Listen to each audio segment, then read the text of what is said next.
Hello everyone, I'm Khalid, that's Peter. We're from Team Flaming Toast, and we're here to present Tree of Life. Tree of Life is a 2.5D adventure platformer. We're going to be combining traditional platforming controls with gesture-based ones. We plan to develop 3 full levels over the course of next year using Unity 4.1 for Windows 7 and 8. Story-wise, the game is set in a world where robots gain control over Earth. They basically killed every life form on the planet. Well, not exactly every life form. They kept this one tree alive. It's the same tree they use as their only source of energy. It's the Tree of Life. As years go by, Mother Nature grows weaker and weaker and is left with one last option. So it gathers all what's left of its power and it gives birth to one last seed. And it gives it the most brilliant power of all, the power of life. So our hero, the seed itself, has to go through the lands, battling fierce foes, which are basically robots, and reach the Tree of Life, merge with it, and give life back to Earth. As he progresses through the lands, nature is going to go more powerful, and the robots are going to be more aware of your presence, so they're going to evolve accordingly. So the more powerful the player gets, the more powerful the robots are going to be getting.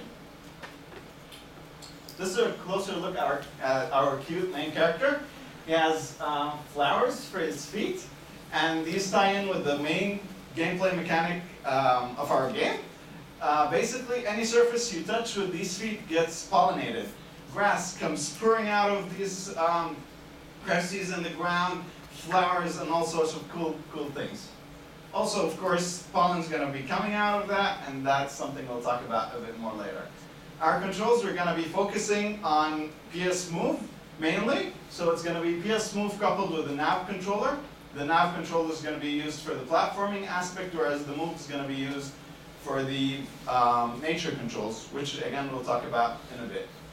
We're also obviously going to have a keyboard and mouse input also as a default. So gameplay-wise, of course, the game is going to be centered around the main character and his interaction with the world around him. You're going to get all those things you love about platforming games, such as wall jumping and ground slamming. But the thing that makes our game unique, the thing that makes it shine, is that you have this pollination system. So whenever you're touching anything, there's grass growing. Pollen particles are coming out. Wind's going to blow them. You're going to start seeing these grass patches everywhere. What's the use of that? Well, it unleashes the power of nature. So you can grow all sorts of plants out of these grass patches. You can grow something like a spike and impale an enemy. You can even use that spike as a platform. You can grow the Venus robot trap, which lures enemies in and bites their heads off. You have this cloud mechanic that blinds enemies. You can even have these mushrooms that allow you to jump higher, which is cool for platforming elements.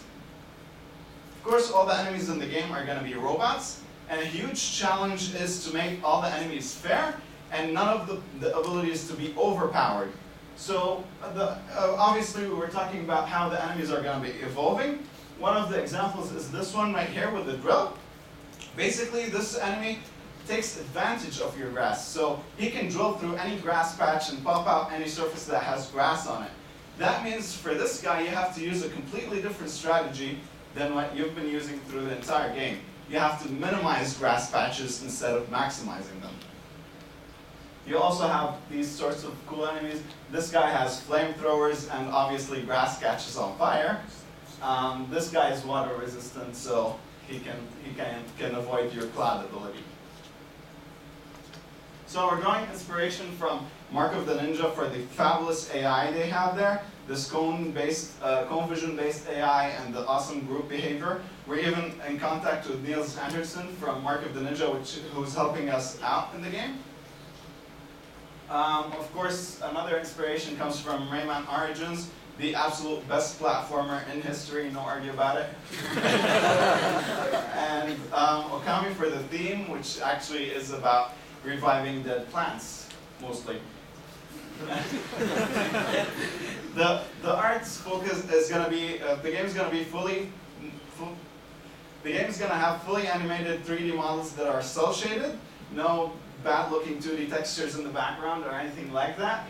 We're inspired by something like Trine for the nature aspect. Look at how gorgeous that is. And we're also inspired by Rochard, which was made in Unity.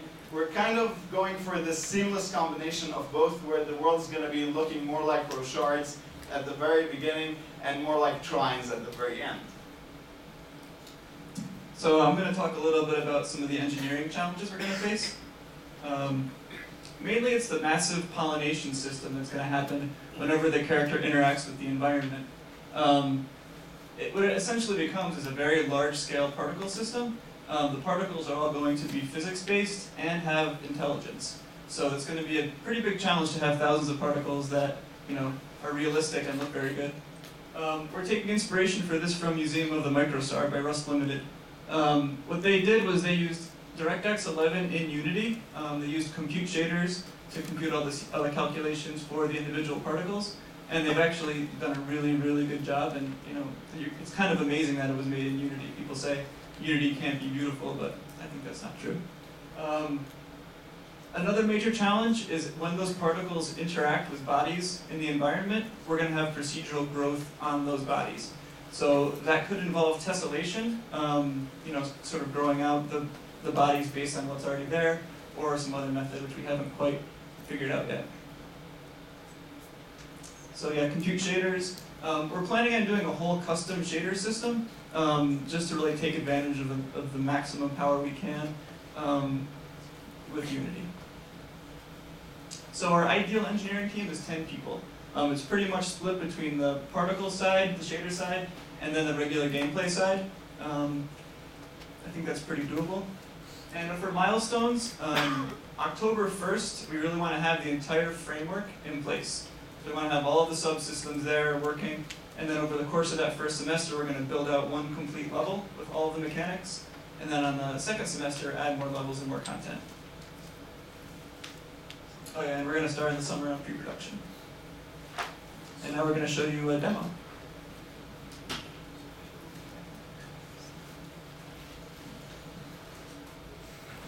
So this is our main character moving. You can see some of the abilities like growing the spike. I know it looks bad, but it's just a prototype. You have the cloud, which allows, which obviously has rain. And you have all sorts of platforming abilities, wall jump, wall slide. You can use your vine as a platform. And as you can see, we have the enemy AI with the cone vision implemented. We just tricked the enemy using the cloud there. We can make him follow us and impale him. Yeah, here's some wall jumping, platforming elements.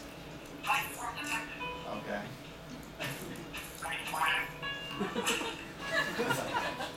So the yellow thing you saw right there would be a mushroom in the real game, which allows you to jump higher. And so we want to show that the vine is not just used for killing enemies, so you can use all these elements for different things. I just blocked bullets with it.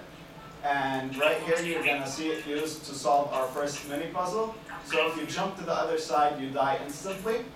But if you actually used a vine on the wall you just jumped off of, you can use it as a platform and jump to the other side, basically. That's it for the demo. Let's move on. Okay, so we have an awesome team of 12 people. We have the best lead designer in the world, me. We actually have a lot of experience. Of course, Peter is our lead engineer. Me and my co-designer, we actually were finalists in last year's Imagine Cup using a game, of course, a game.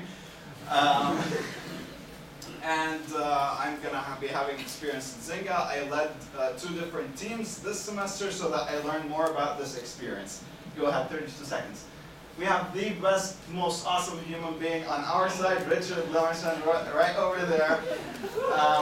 He's our design advisor. We have the beast, David Young, as our tech advisor. And well, basically, that's 3 of 5. Thank you.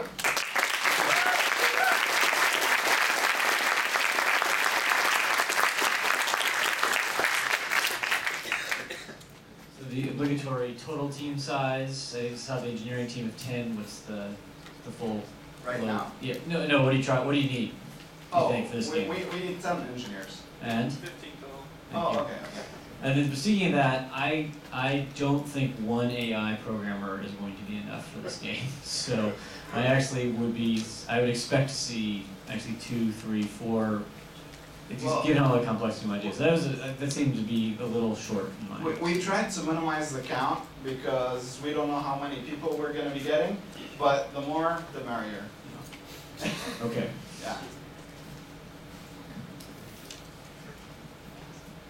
So the games you referenced all had really elaborate art styles and a lot of assets to make that sort of vision work. What are your plans for kind of artist recruitment? 'Cause you're gonna need a lot if you want to hit that. Yeah, so any artist that wants to join our team has to show us some prior experience, so we got to see a bunch of models. We're mainly looking for artists that have done organic modeling, like because we have a lot of nature-y stuff in it. And similarly for animators, a huge part is our main character. He has this elastic organic body, so it's going to be very difficult to model. That's why actually we have Gavin Rich, which is a director at LCAD, and he actually offered to do the rigging for this because he thought it was a very cool project. Right now we have 2 concept artists, 1 modeler, and 2 animators. Why are you using the PlayStation Move instead of like a touchscreen like the iPad or something? Well, basically, we don't like using these virtual analog controls on an iPad or anything like that. We would have loved using PS Vitas, but we're not allowed to because we don't have SDKs, nor do we have dev kits. The PS Move is the absolute most accurate gesture-based system that we have like access to it, and you don't need any special license. You can download Move.me using PlayStation Network, and bam, you get to work with PS Move on Unity, or you can even use this open source C API that we found online and you can implement it on your own. So I'm assuming your movement is going to be based on the Analog sticks. The analog stick. So it sounds like you want precision platforming while flailing around with the PlayStation Move. How are you planning to design around the frustration that seems like it's going to Well, we're definitely going to be testing this out a lot. We gained a lot of experience testing games through the last semester. We were doing usability testing. We did it twice.